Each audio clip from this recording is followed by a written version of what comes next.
So my MacBook was running very smoothly before. Everything was good. Like I could edit heavy 4K videos on CapCut with no lag at all. But then one day it told me that macOS Tahoe was ready to update. And at that moment, I remembered that with macOS Tahoe, I could try the ring light feature with the Mac's camera. So I decided to upgrade. And little did I know, that was my worst decision ever.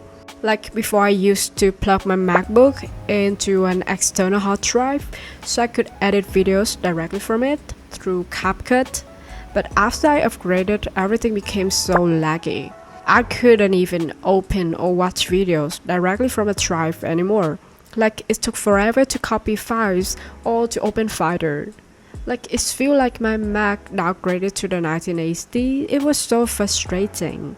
So first, I decided to reinstall Mac Tahoe because I knew it's more difficult to downgrade. So I reinstalled it, but it was still the same. Then I tried to go to the App Store to download the older version, like macOS Sequoia. But unfortunately, that is not how downgrading works. So I did deeper research, and many sources mention that you need a USB to downgrade, or your Mac could break if you do it incorrectly. But I didn't have a USB with me, and I was too lazy to order one.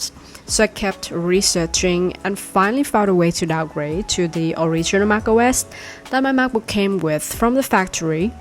And I have successfully downgraded my MacBook. So here's how I did it. No USB needed. So first, you need to back up all your data because everything will be completely erased, like the day you bought it.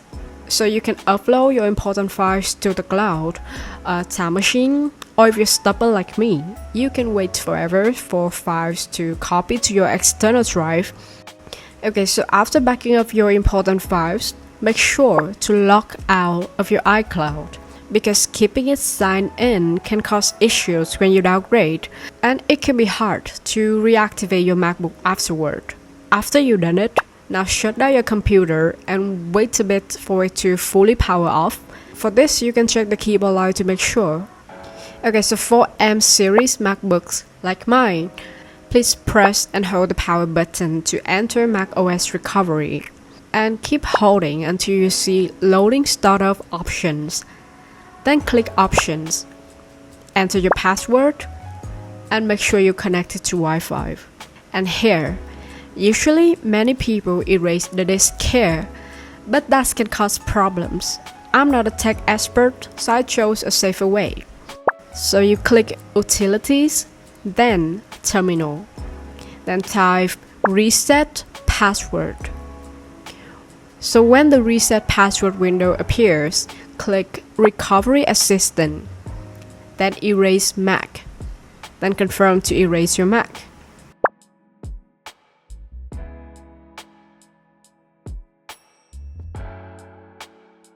From here, connect to your Wi-Fi again and choose the strongest network that you have. Once it's connected, it will activate your MacBook. Then exit back to recovery. So voila! Now you see the option to reinstall macOS Sequoia. From here, you can continue like setting up a brand new Mac. Just make sure to keep your MacBook plugged in during the process. You can leave it for a few hours and don't worry too much about the time estimates on screen because it's not very accurate.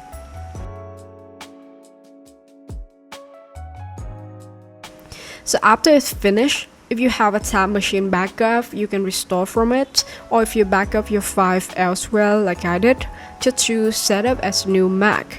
So you probably already know how to set it up. And yeah, that is how I downgraded my Mac.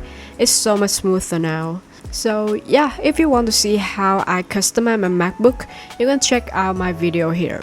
And thank you for watching my videos. I hope this helps. Bye!